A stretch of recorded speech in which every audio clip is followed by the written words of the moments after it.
Hello, my lovelies. Katie had asked for a little garden tour, so I will try and give her one that will not make everyone car sick. My camera skills are not professional level, to be sure, but I will do my best. So you can see that there's six big long trellises this year. I just harvested some bamboo from somebody on Craigslist who was offering it up for free, and painted and lashed them together. And I did long ones because I wanted to try this lower and lean system that I had seen on YouTube. I was getting frustrated. All of my indeterminates were getting so long, they were flopping all over each other no matter what I did. And this is what they tend to use in greenhouse. If you get in greenhouse tomatoes, this is what they use in high tunnels. So basically what it is this is a tomato hook, and I just made these out of wire. I'm trying to get it focused. And you wrap twine, or in this case I have 30-pound fishing line on here, over and over and over and over and over again. And then you anchor it to the ground with something. In this case, I just made some tomato staples out of old hangers, wire hangers. And then you clip the plants along the lead. And you keep the bottom well paired, take off all the extra foliage that you don't need. Everything below, apparently the lowest fruit set that you're dealing with, is fine to take off. And that just keeps any diseases from splashing up and infecting the plant. And as it gets taller, here I can show you, this one's about this tall, so it came up to about here. And as it gets taller, this is how it would have been originally. Let me see if I can do this one-handed. Would have been like this originally. So you can see it's straight up and down now. But as it gets to the top, all you got to do is pull off the hook and unwind 1 or 2 turns or whatever it is that works for you. You can see that the one next to it's actually been unwound several times. It's leaning quite a bit. And I'm just waiting for the end ones to get long enough that I can pull them around like these ones have done. So you can see here, it starts down there, it leans a little bit, and I'm already wrapping it all the way around the trellis, and this one's coming around the trellis too. This one's even longer. So seems to be working. I'm gonna lean these that way, lean the middle ones this way, lean that one's that way. We'll see if that works. These are Campari type tomatoes that I just got. I grow everything from seed, just because it makes me feel more macho. And these actually are seeds from tomatoes that I bought to eat at Sam's Club. Campari type tomatoes, I found them one year, a few years ago. I love them. They're those kinds that are on the vine, whenever they advertise the expensive ones that are tomatoes on the vine.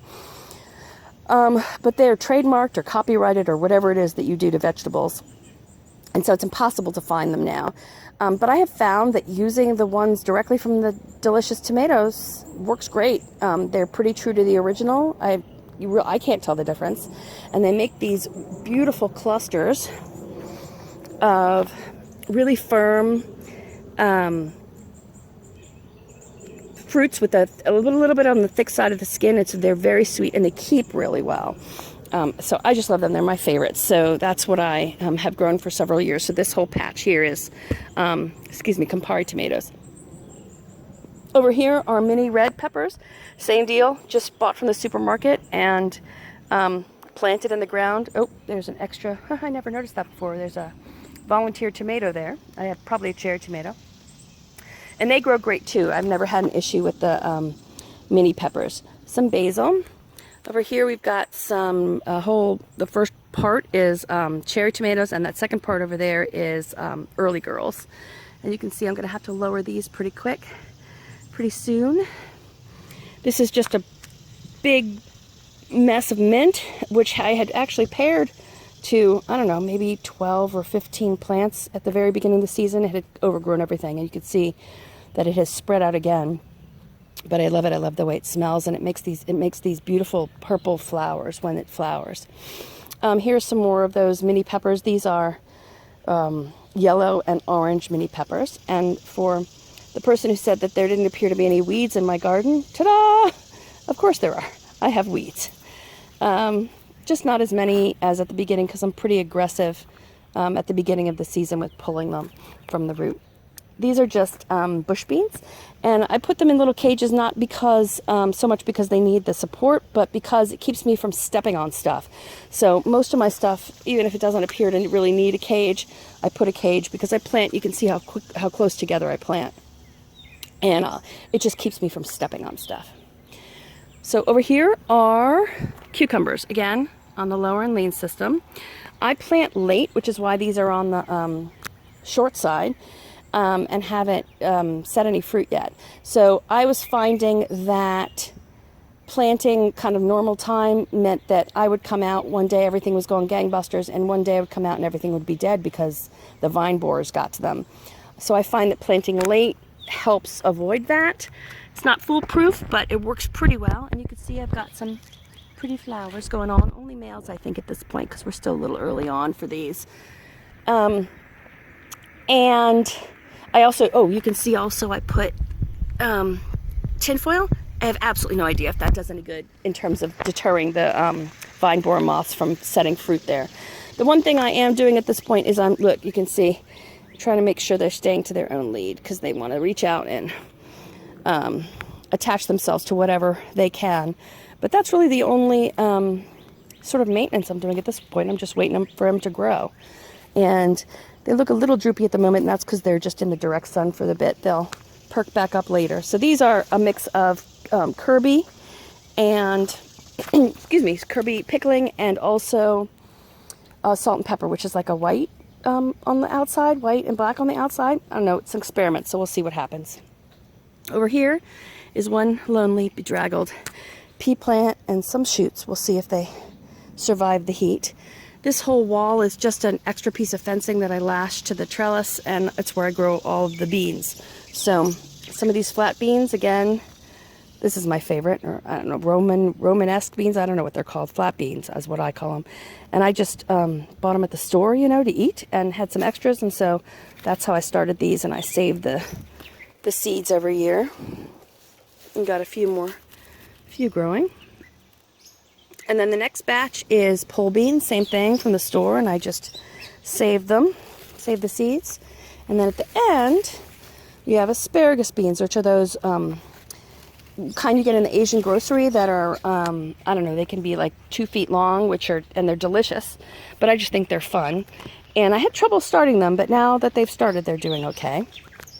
Over here on this half of the cucumber trellis is actually a different kind of cucumber. It is Korean cucumbers, which are my absolute favorite.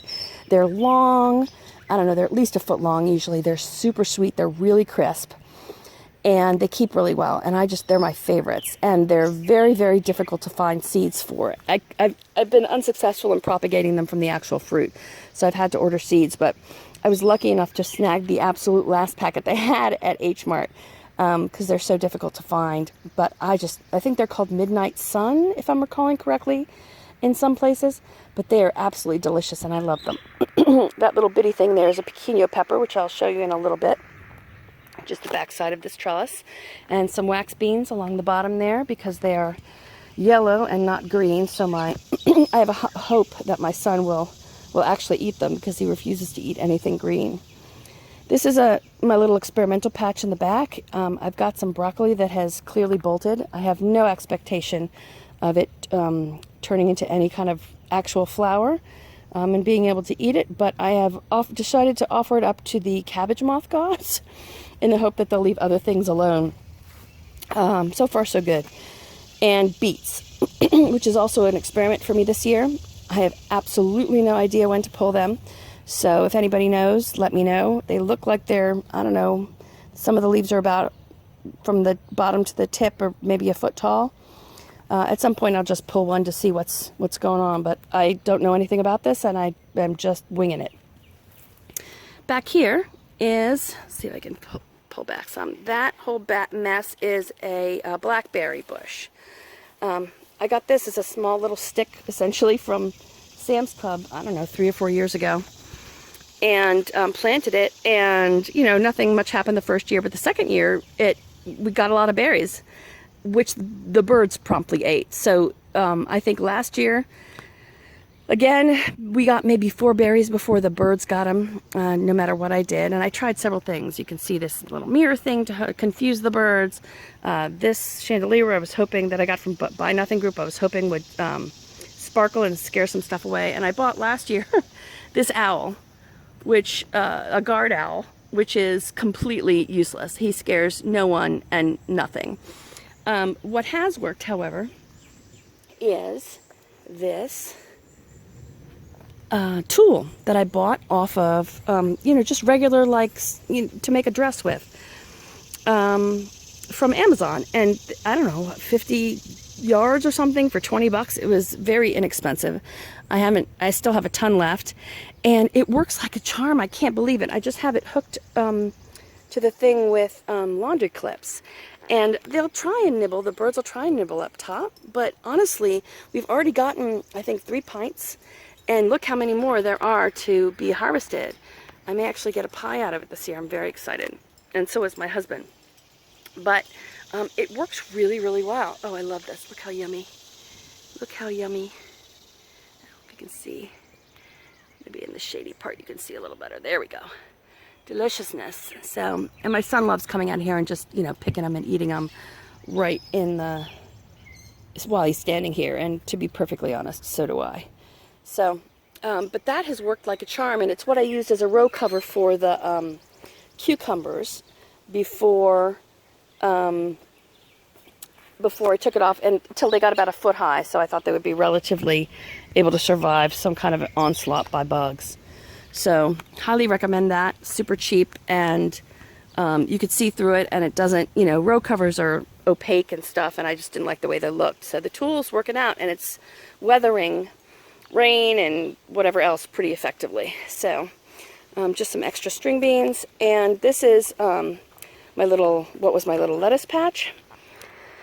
My husband gets a lot of pallets in his work, and so I used these vertically actually for a couple of years, and I wasn't crazy about that system, so I laid them down and they work great. Has been my experience. No weeding, everything's in neat little rows, which I like. The lettuce, had run its course, so I pulled that the other day. But that's where I keep all my, many of my herbs. So here's some oregano, which self-seeded last year. I didn't have to do anything. I just came out and this spring and it was there. Some basil. And parsley and sage and thyme. Pretty much the whole Beatles song going on right here. Parsley, basil, got some arugula down there. This is potatoes that had sprouted in my kitchen. This is another experiment. All I did was, so we had, I cleared out some space under some trees, and there was a bunch of vines over there, so I saved them. And this is just some chicken wire, and I threaded the vines through to make a little basket. And then I put some landscaping fabric in it, and then threw some dirt on and put the potato, eye things in and put some dirt on them. I have no idea if there's potatoes down there, but I guess we'll wait and see.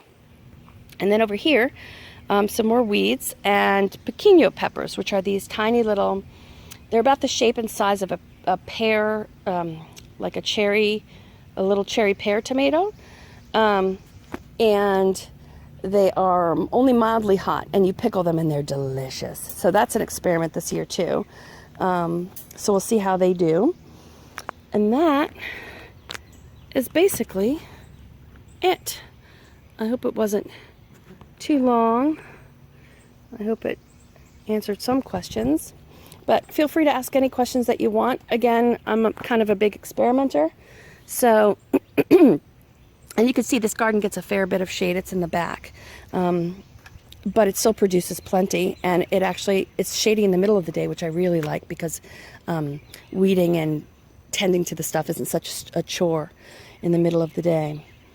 So, yeah, I guess that's it.